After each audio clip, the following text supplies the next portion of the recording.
You know that person, right? The one who just seems to have it all together. They handle everything themselves, they never seem to crack under pressure, and they never, ever ask for help. We kind of look at them and think, wow, what a pillar of strength. But what if we're not seeing the full picture? Is that intense self-reliance really about being strong, or is it something else entirely? Maybe it's a deep, powerful refusal to ever be disappointed by another person again. And that's the question we're going to dig into. So there's actually a name for this: hyper-independence. And the key phrase here, the one you really got to grab onto, is protection mechanism. This isn't just a personality quirk, like being an introvert.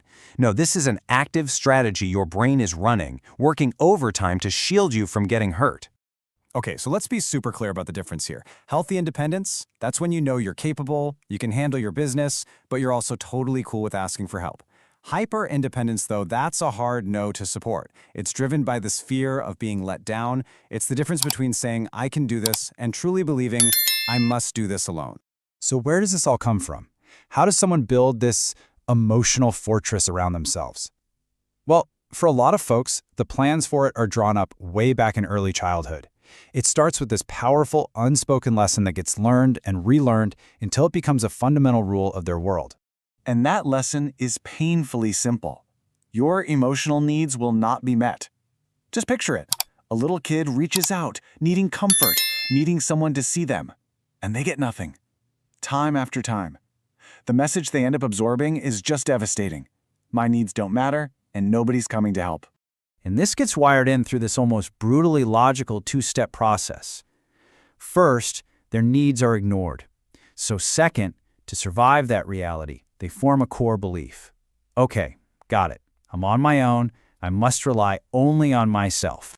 And that belief, right there, becomes the foundation for the entire psychological fortress. Every single brick is put in place to make sure they never feel that childhood disappointment ever again. And to keep this fortress standing strong, the mind installs a pretty powerful operating system. That operating system is built around something psychologists call an internal locus of control. Now, usually, this is a great thing to have. It's the belief that your actions shape your life, that you have a say in what happens, instead of just being tossed around by fate.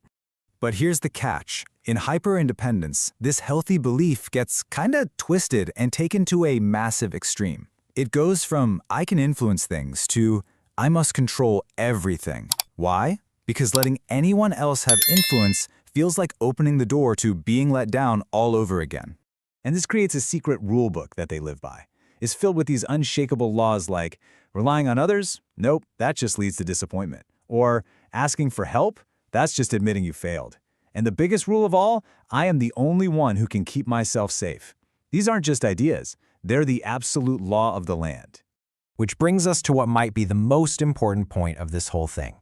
Hyperindependence is not a character flaw. It's not someone being arrogant or cold or trying to push you away on purpose.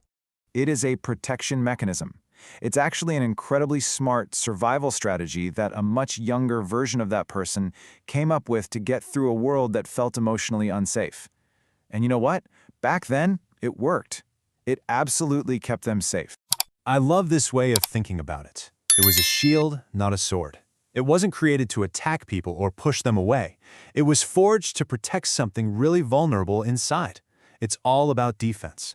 The problem is, even the best shields get incredibly heavy to carry all the time, and they can leave you feeling exhausted and very, very lonely.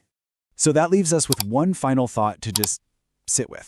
If that fortress was built to keep a vulnerable kid safe, what's its purpose now that you're an adult? What do you think might happen if you just cracked open the door a little bit? What would happen if you let just one person in?